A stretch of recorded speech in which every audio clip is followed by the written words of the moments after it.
karakter kita yang baik. Itu sebabnya jangan sibuk kali membangun reputasi. Karena kalau hanya membangun reputasi, tidak selamanya itu betul. Banyak orang bangun reputasi supaya dilihat orang baik saja.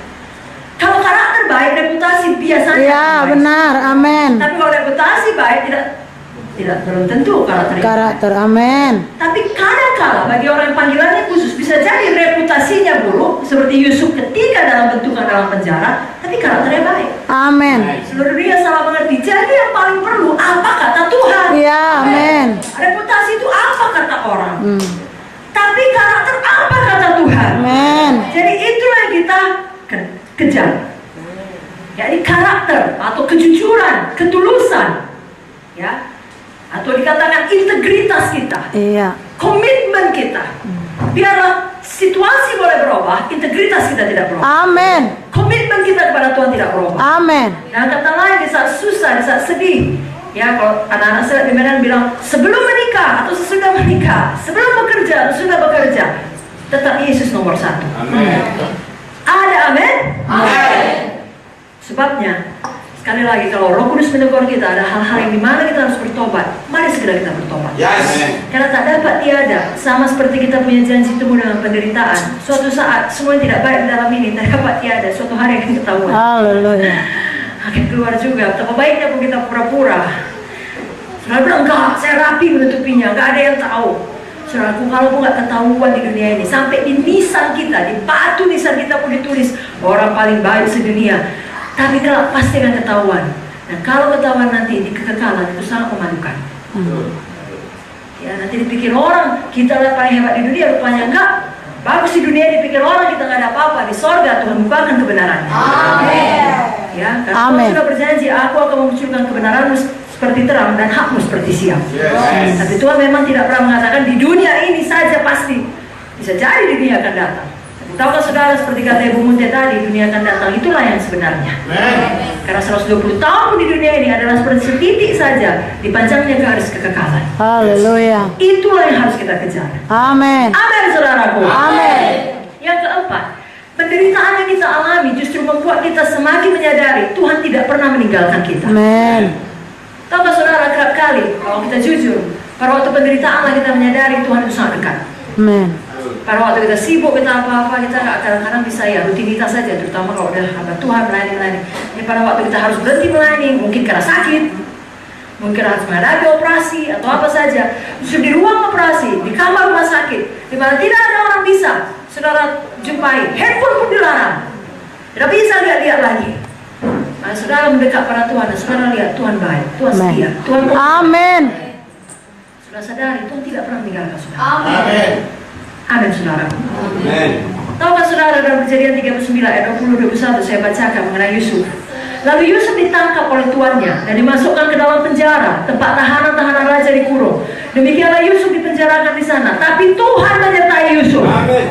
Katakan, Tuhan menyertai Yusuf. Tuhan menyertai Yusuf. Dan melimpahkan kasih setianya kepadanya dan membuat Yusuf kesayangan bagi kepala penjara itu. Luar biasa, bukan? Tuhan menyertai Yusuf. Berarti Tuhan ikut masuk penjara. Kalau dalam kisah Sadrak, Mesak, Abednego, Fikir selalu mau ke hari itu, Tuhan ikut masuk ke dalam dapur api. Ya. Tuhan ikut ada di sana, bahkan nampak oleh raja. Amin. Betul? Betul. Itu sebabnya jangan takut akan penderitaan. Haleluya. Jangan takut akan sengsara. Haleluya. Jangan takut akan bentukan Tuhan. Amin. Kenapa? Karena jaminan kita Tuhan tidak pernah meninggalkan kita. Amin. Amin. Ibrani 13 ayat 5 jelas dikatakan, aku sekali-kali tidak akan membiarkan engkau. Yes. Dan aku sekali-kali tidak akan meninggalkan engkau. Amin. Sebab itu dengan yakin kita dapat berkata, Tuhan adalah penolongku, aku tidak akan takut. Apakah yang dapat dilakukan manusia terhadap aku? Hanya satu yang bisa memisahkan kita dengan Tuhan. Bukan situasi yang berat. Hanya satu saja yang bisa, dosa kita. Sebabnya kalau penderitaan datang, pastikan itu bukan karena dosa. Sepanjang hati nurani saudara tidak menuduh saudara, walaupun kita belum sempurna.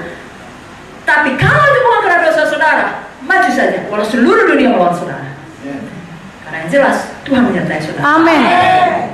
Tapi kalau memang ada bagian kita, ada dosa kita bertobat. Amin, saudara. Amin. Dan tidak perlu marah pada Tuhan. Kenapa ini jadi? Karena memang hasil taburan kita. Apa yang kita tabur harus kita tuai, itu hukum Tuhan. Ya, bukan Tuhan tidak mengampuni atau tidak memulihkan.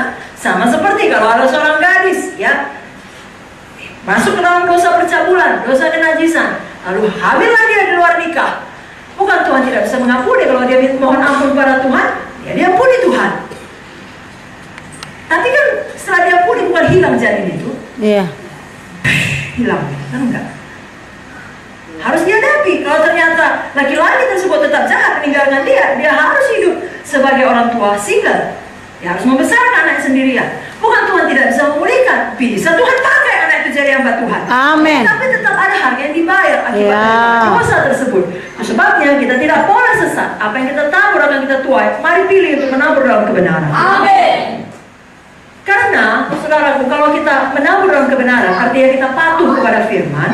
Ketika penderitaan datang, ketika masalah datang, ketika semua yang buruk-buruk datang, kita akan tetap bertahan. Amen. Tahukah saudara, orang yang patuh kepada firman dapat masalah. Orang yang tidak patuh pada firman juga dapat masalah. Percaya saudara itu? Iya. Saya bacakan ayatnya. Matius 7 ayat 24. Setiap orang yang mendengar perkataanku ini dan melakukannya, ia sama dengan orang yang bijaksana yang mendirikan rumahnya di atas batu. Kemudian turunlah hujan, datanglah banjir, lalu angin melanda rumah itu, tapi rumah itu tidak roboh, sebab didirikan di atas batu. Tapi setiap orang yang mendengar perkataanku ini dan tidak melakukannya, ia sama dengan orang yang bodoh yang mendirikan rumahnya di atas pasir. Kemudian turunlah hujan, datanglah banjir, lalu angin melanda rumah itu, sehingga robohlah rumah itu dan hebatlah kerusakannya. Jadi sekali lagi, kalau anak Tuhan, orang Kristen, bahkan hamba Tuhan dapat masalah dalam bentuk apapun, jangan dihakimi. Karena Alkitab sudah jelas-jelas mengatakan semua dapat masalah. Mau baik nggak baik, dua-dua dapat masalah. Bedanya adalah orang yang mendirikan rumah di atas pasir, yang tahu firman tapi tidak melakukannya, ketika badai datang, ketika angin melanda, artinya ketika masalah datang, ketika penderitaan datang, tidak tahan, dia akan roboh. Nah, hebatlah kerusakannya. Sebaliknya kalau kita di dalam kebenaran, di dalam kepatuhan, mempraktekkan firman, tahu firman dan melakukannya, masalah tetap datang juga. Tapi rumah itu tetap. Amin. Haleluya.